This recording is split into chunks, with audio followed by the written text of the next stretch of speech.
Merdeka. Hari ini saya ingin membahas tentang arti sebuah nama. Ada istilah yang mengatakan apalah arti sebuah nama. Sangat penting sekali karena kalau kita bicara soal nama, kita bicara soal identitas, kita bicara soal keluarga, kita bicara soal warisan leluhur budaya. Maka hari ini saya ingin membahas tentang nama dan marga khususnya di masyarakat suku Jawa. Bersama dengan kita Dr. Budiana Setiawan dari BRIN. Selamat datang Mas Wawan dipanggilnya ya. Wawan. Mas Wawan, ini di BRIN berarti apa? Departemen Masyarakat dan Budaya. Di pusat riset namanya. Pusat riset masyarakat dan budaya. Ya. Penelitiannya tentang? Ya, kita penelitiannya tentang masyarakat, ya tentang masyarakat secara umum. Ya. Tentang kehidupan masyarakat, ya ilmu-ilmu antropologi lah yang banyak. Oke. Nah ini saya ingin menggali kalau di masyarakat Tiongkok atau di Cina sana kan marga itu sesuatu yang sangat umum ya. Saya ingin tahu di Indonesia tuh sebenarnya kita punya marga atau tidak sih secara keseluruhan ya di suku-suku kita. Dan apa bedanya antara marga dengan nama? Apakah nama itu kemudian mempengaruhi marga? Kalau marga itu tidak semua suku di Indonesia itu punya marga itu. Beberapa suku seperti Dayak, kemudian Batak, Minahasa itu suka marga. Padang itu ya, Padang juga itu punya marga gitu. Tapi suku-suku seperti terutama yang di Pulau Jawa ini, suku Jawa sendiri, kemudian suku Madura, Sunda, Betawi itu tidak memiliki marga gitu. Apa definisi marga kalau begitu? Nah, marga itu kan adalah untuk menunjukkan identitas kita. Identitas kita berasal dari siapa, itu biasanya diturunkan dari pihak ayah, diturunkan dari secara turun-temurun dari kakek buyut, kemudian kakek, ayah, kemudian kita nanti menurunkan ke anak cucu kita. Jadi penanda ketika kita mencari silsilah keluarga kita bisa menelusuri dari jalur marga kita gitu. Kalau sejarah marga sendiri secara keseluruhan di dunia ini secara antropologis itu seperti apa Mas Wawan? Nah, marga itu kan sebetulnya juga awalnya menunjukkan identitas dari keluarga tertentu, kemudian diturunkan. Biasanya menyangkut kelompok keluarga tertentu, kemudian juga tempat-tempat tertentu. Jadi kalau di tempat A itu menurunkan nama, misalnya Caniago kalau orang Padang. Kemudian nama-nama Padang itu adalah menunjukkan awalnya adalah kelompok-kelompok keluarga tertentu di lokasi-lokasi tertentu, yang kemudian akhirnya ketika masyarakat itu menyebar, ya yang keluarga ini kemudian ada yang pindah ke sana, keluarga ini ada yang kembali sana, itu nama-nama ini tetap dipakai. Tapi meskipun awalnya berasal dari satu lokasi, tapi ketika sudah turun-temurun itu akhirnya menyebar, membaur antara marga satu dengan marga yang lain. Oke, ini saya masih bingung karena nanti sambil berjalan beriringan. Sebagai contoh misalnya nama belakang saya Subiantoro. Apakah Subiantoro itu adalah marga atau nama keluarga? Nama keluarga itu. Nah, bagaimana nama membedakan? Keluarga, tapi Mas Arto itu bisa mungkin memberikan anaknya tidak harus dengan Subiantoro, bisa dengan nama yang lain yang mungkin harapan dari Mas Arto, harapan ke anak seperti apa, mungkin anaknya menjadi orang yang sukses, kemudian mempunyai derajat yang tinggi, biasanya kemudian anaknya diberi nama Sudrajat atau seperti apa itu. Tidak harus Subiantoro itu. Ya, jadi nama itu nama yang diberikan oleh orang tua. Ya. Sementara marga ini adalah identitas yang sudah diberikan oleh nenek moyang. Ya, dari leluhur kita. Dari leluhur kita. Ya. Kalau saya memutus marga itu secara etika budaya, kalau boleh berasal dari keluarga yang sudah bermarga itu ada etika yang dianggap tidak baik karena kemudian dianggap memutus hubungan dengan leluhurnya. Ya. Kemudian ketika anak cucu kita itu tidak mengenali bahwa kita itu sebetulnya dari marga A. Misalnya kita orang Batak, kita dari keluarga Marpaung, terus kita tidak menggunakan nama Marpaung lagi itu. Anak kita tidak tahu bahwa kita punya silsilah yang menyambung ke keluarga Marpaung. Ini kalau bicara suku, siapa yang paling kompleks soal marga ini? Suku lokal kita ya? Suku lokal kita saya rasa Batak. Itu kompleks sekali itu ya. Ya, Tapi kalau ditarik-tarik, kalau saya dengar-dengar pasti saudaranya ini, ya, omnya ini. ya. Apakah sebenarnya pada proses penciptaan marga sendiri dari leluhur memang asalnya memang dari Jadi keluarga yang sama?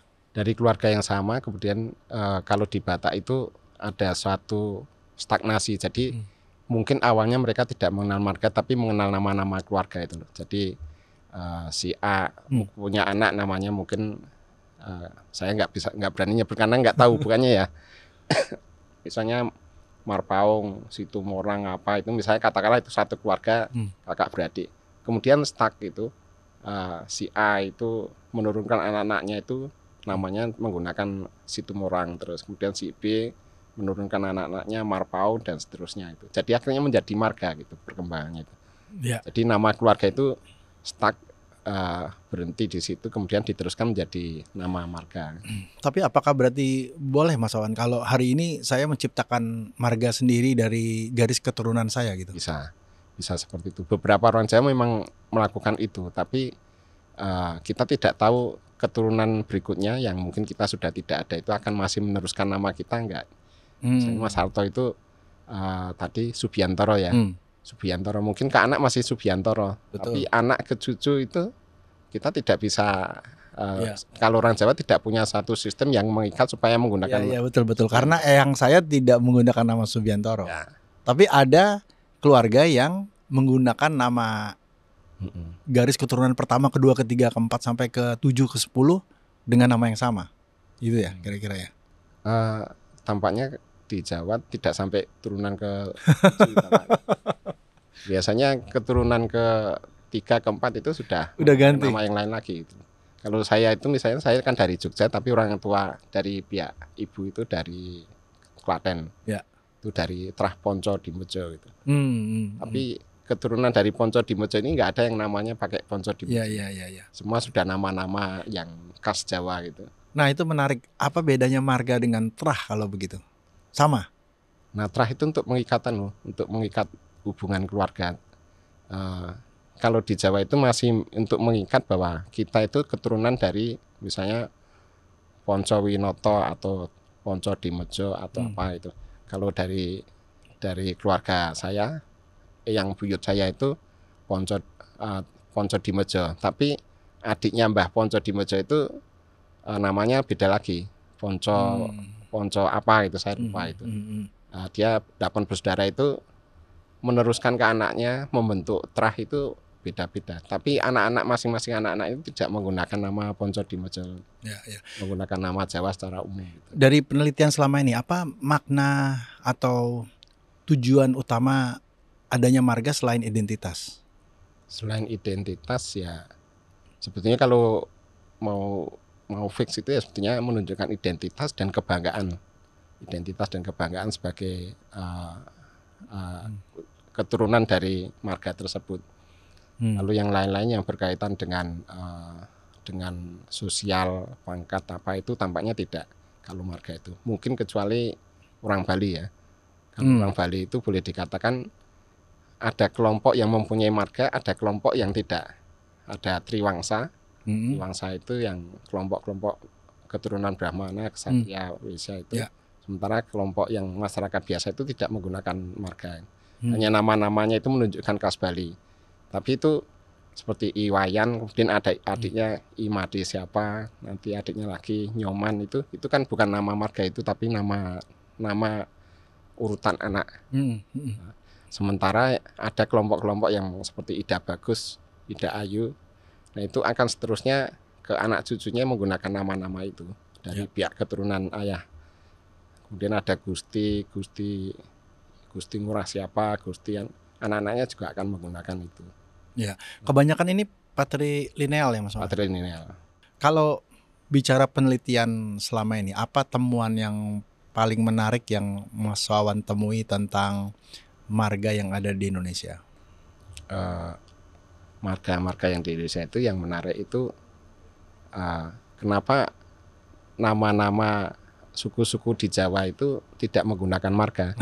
Jadi Jawa, Sunda, Betawi, Madura itu kan kelompok etnis yang ada di Pulau Jawa. Ya.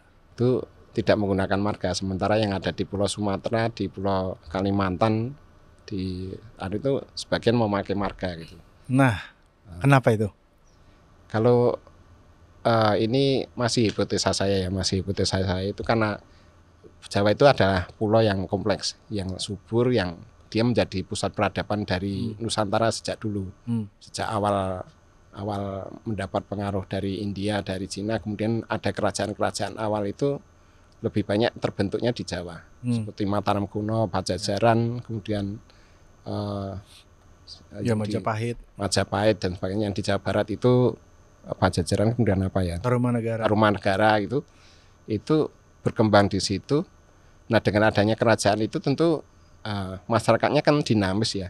Ketika ada kerajaan di situ ada perdagangan dan ada migrasi manusia.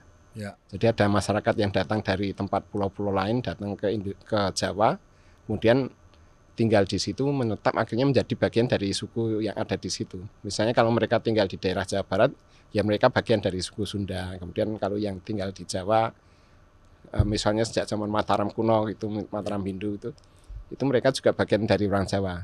Jadi DNA orang Jawa itu sebetulnya kalau kita telusuri DNA-nya itu dari macam-macam etnis yang datang ke. Tapi kita tidak bicara suku Jawa dalam hal ini ya, Mas Wawan. Kita bicara suku-suku yang ada di Pulau Jawa ya berarti ya. Yang memang kemudian tidak memiliki marga karena alasan-alasan tadi. Alasan-alasan heterogenitasnya masyarakat Jawa itu. Yang sangat kompleks sehingga akhirnya tidak memandang marga itu sesuatu yang penting gitu. Ya. Tapi bagaimana dengan katakanlah suku-suku yang lebih spesifik di Pulau Jawa juga yang sifatnya lebih minoritas, lebih kecil kayak Tengger misalnya gitu. Ya. Tampaknya juga mereka tidak menggunakan marga. Osing, Tengger, kemudian yang di daerah Blora itu Samin. Samin, Baduy itu tidak menggunakan. Mereka memang kalau dari sejarahnya itu memang dari kelompok-kelompok masyarakat yang rakyat ya sejak zaman kerajaan itu. Rakyat biasa yang memang tidak terkait dengan keluarga kebangsawanan itu tidak. Jadi mereka moderat dan masyarakat yang masyarakat biasa dan tidak menggunakan marga gitu. Ada nggak data yang menunjukkan ini adalah marga dari suku tertentu, marga baru dari suku tertentu yang lahir di era 80-an gitu, ada nggak? Tampaknya belum ada. Kita masyarakat Jawa tampaknya memang ada keluarga-keluarga tertentu yang mencoba menggunakan mencoba memberikan nama yang sama dengan nama belakangnya ke anaknya gitu. Tapi ya itu tadi, ketika sudah beralih dari generasi kedua ketiga itu si pihak kakek ini sudah tidak bisa memantau, memaksa keluarga dari cucunya untuk mengikuti nama keluarganya itu. Ya, menarik. Jadi pasti ini mereka memilih nama yang sesuai keinginan orang tua, harapan orang tua untuk dijadikan bagian dari nama anaknya gitu. Ya. Mas Wawan, di Pulau Jawa, khususnya di kerajaan-kerajaan Jawa ya. Apakah kemudian gelar yang diberikan itu kemudian bisa diturunkan sebenarnya sebagai marga gitu? Kalau kasus di Jawa itu boleh dikatakan kebangsawan itu bukan nama-nama gelar bangsawan itu tidak dapat dikatakan sebagai marga karena mengalami degradasi nama. Misalnya dari lingkaran dari nama keturunan sultan misalnya. Ya. Itu katakanlah namanya Gusti Bendoro Raden Ayu misalnya seperti. Dan ketika nanti keturunan dari Bendoro Raden Ayu itu ketika mereka tidak menikah dengan kalangan keraton lagi, menikah dengan orang biasa, itu namanya mengalami penurunan derajat kebangsawanannya menjadi Raden Mas. Kemudian nanti kalau mereka keturunannya lagi menjadi nikah lagi dengan orang biasa, menjadi hanya Raden saja, kemudian keturunan lagi menjadi Mas itu, dan akhirnya hilang ketika sudah keturunan keempat kelima tidak kembali ada pernikahan dengan pihak keraton. Kalau begitu, apakah kita bisa juga menyimpulkan bahwa pendekatan atau cara pandang dari budaya Jawa di suku-suku Jawa ini cenderung lebih sederhana melihatnya. Sederhana, ya lebih sederhana dalam untuk pemakaian nama-nama keluarga itu tadi ya. Kenapa tidak terbentuk marga itu karena mereka tidak menggunakan marga sebagai suatu bentuk penghormatan pada leluhur, tapi lebih ke arah tradisi kalau di Jawa itu. Tradisi-tradisi yang menghormati leluhur, kakek neneknya dan sebagainya itu seperti ziarah kubur, kemudian ada upacara-upacara yang dari ketika orang tua kita meninggal atau kakek nenek kita meninggal, ada upacara 3 sampai 1000 hari, itu adalah wujud-wujud menghormati leluhur, tapi tidak diwujudkan dalam bentuk mewarisi namanya gitu. Jadi mediumnya atau cara ekspresinya berbeda-beda. Berbeda gitu. Kalau nama-nama Jawa sendiri itu dari mana umumnya datangnya? Nama-nama Jawa itu bisa dari nama-nama asli orang Jawa sendiri, dari nama-nama asli, bisa juga mengadopsi dari nama-nama Sanskerta, dan juga dari Arab. Seperti saya sampaikan tadi bahwa Jawa itu adalah awalnya pusat peradaban, sehingga banyak terjadi pertemuan dari berbagai etnis dan berbagai bangsa sebetulnya, dan itu mempengaruhi juga pemberian nama pada anak-anaknya. Seperti kalau yang daerah pesisir banyak menggunakan nama-nama Arab itu, di Muhammad, kemudian Ahmad dan sebagainya, Fatimah. Kemudian di daerah pedalaman itu banyak juga yang menggunakan nama-nama yang mengandung unsur Sanskerta, seperti Surya, Bayu, kemudian Chandra. Mas Wawan, dalam tradisi Jawa, apakah penamaan ini biasanya melewati proses-proses tertentu, ritual tertentu, dan apakah kemudian itu menjadi semacam penanda terhadap jenjang atau martabat atau status sosial dari nama yang diberikan? Jadi kalau di Jawa itu mungkin kita bisa melihat status sosial itu dari jumlah kata yang digunakan dalam nama itu.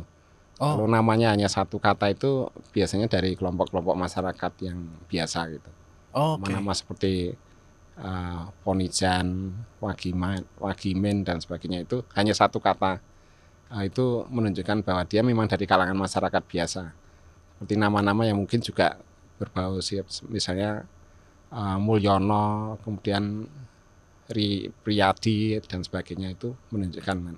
Kemudian ketika menjadi 2 nama, 3 nama, biasanya 3 nama ini sudah menunjukkan status sosial dia dari kalangan. Misalnya Susilo Bambang Yudhoyono, mantan presiden kita, itu memang mungkin dari sana memang menjadi dari masyarakat yang sudah terpandang ketika dia lahir dari kelompok masyarakat itu. Jadi status sosial kalau di masyarakat Jawa itu bisa dilihat dari jumlah kata pada nama itu. Semaksimal berapa? Biasanya sampai 4. Jadi 1 kata, 2 kata, 3 sampai ada yang sampai 4. Apa contoh 4? Saya punya teman namanya Bambang Purwana, Bambang Suta Purwana Hindarta. Bambang Hindarta Suta Purwana, itu 4 kata itu. Ya. Tapi yang biasa-biasa yang biasanya maksimal itu 3 itu sudah dianggap namanya cukup panjang gitu. Ya, itu belum sama nama keluarga ya? Ya, itu sudah menjadi bagian dari nama itu, nama keluarga. Itu sudah sebagian dari nama keluarga. Susilo Bambang Yudhoyono itu kan yang dianggap nama belakang ini yang sering digunakan, yang diturunkan pada anaknya. Agus Yudhoyono itu. Susilo Bambang Yudhoyono anaknya diturunkan itu bagian dari. Tapi lagi-lagi bisa jadi di keturunan ketiga keempat tidak lagi menggunakan itu. Nah, ini kembali lagi kepada tadi ya, antropologi karakter, sudut pandang dari masyarakat Jawa. Terakhir, apa arti sebuah nama atau apa arti nama bagi masyarakat atau suku Jawa? Nama itu artinya selalu ini kembali pada harapan dari orang tua ketika memberikan nama itu, harapan supaya kelak anaknya menjadi seperti yang dicita-citakan orang tuanya. Misalnya nama Unggul Sudrajat. Unggul Sudrajat itu supaya mempunyai derajat yang unggul. Mempunyai derajat yang unggul. Pasti ada maknanya. Ada makna seperti itu. Kemudian seperti nama saya ya, Budiana Setiawan, supaya mempunyai budi seperti tokoh Setiawan dalam cerita dari India, cerita bagian dari Mahabharata itu ada cerita Setiawan Satyawati. Nah, menarik kalau saya tarik hari ini secara modern ya, hari ini ada orang tua yang kadang-kadang menggunakan nama anaknya misalnya Angkasa gitu ya, Awan gitu. Ya. Orang Jawa tapi. Ya. Sah-sah saja. Anak-anaknya Pak Karno itu mempunyai nama-nama yang berkaitan dengan angkasa. Megawati, Guruh Soekarno Putra, Guntur. Nah, itu nama-nama Topan, anak yang dari Ibu Artate itu kan Topan siapa namanya ya. Oke. Apakah artinya kemudian juga si pemilik nama atau inisiator nama atau marga itu juga berhak melarang penggunaan nama di garis keturunannya kalau dia masih ada? Melarang penggunaan nama. Ya, misalnya saya tidak mengizinkan Anda menggunakan marga ini meskipun memang di garis keturunan karena satu dan lain hal. Bisa terjadi. Saya belum pernah menemui kasus seperti itu ya. Biasanya mereka kan bangga kalau menurunkan nama marga ke anaknya. Dan seperti ada rasa bersalah kalau sampai dia mengangkat nama keluarga itu ke anaknya. Untuk ini khususnya untuk etnis-etnis yang menggunakan marga ya. Ketika dia memotong marga tidak menggunakan nama marga itu, tampaknya ada rasa bersalah terhadap keturunannya karena memutus hubungan marga garis keturunan dengan leluhurnya gitu. Lebih banyak terjadi di level anak daripada di level orang tua ya biasanya ya. Nah kalau Jawa tidak mengalami hal seperti itu. Ketika akan mempunyai anak namanya beda dengan nama keluarga dari orang tuanya itu silakan. Tapi bagi suku tertentu mungkin itu sesuatu yang perlu dipikirkan, perlu dirapatkan dalam keluarga ya. Ya perlu dipikirkan dan butuh. Mungkin ada kasus seperti itu, tapi butuh keberanian yang luar biasa untuk berani ini. Lagi-lagi itu bagian dari proses penghormatan yang hari ini mungkin dengan memahami budaya kita bentuknya bisa bermacam-macam. Menggunakan nama atau marga adalah salah satunya dan ini tidak lazim digunakan di masyarakat di Pulau Jawa pada khususnya. Mas Wawan, terima kasih banyak. Jadi ini memahami kenapa kita punya suku yang ada marganya, ada yang tidak ada marganya, dan kita belajar banyak tentang kekayaan nama belakang kita ya, termasuk nama belakang Portugis atau Spanyol atau Belanda. Yang sebagian masyarakat Betawi masih memakai nama itu. Ya. Baik. Walaupun kulitnya udah coklat sawo matang gitu. Jadi ada namanya Londo Ireng. Baik. Demikian diskusi kita, menarik sekali hari ini kita belajar tentang nama, marga yang ternyata memiliki aturan yang sangat lepas ya, khususnya di suku-suku di Pulau Jawa. Mudah-mudahan ini menambah wawasan kita untuk menyadari betapa kayanya negeri ini dan kita bisa melakukan sesuatu berdampak bagi negeri ini. Sampai di episode berikutnya Anda bisa menyaksikan tayangan ulang kami di YouTube channel dengan nama Podcast Nusantara, dan jangan lupa download dan unduh semua tayangan-tayangan inspiratif kami lainnya hanya di Dai Plus. Podcast Nusantara, hidupkan cinta Indonesia.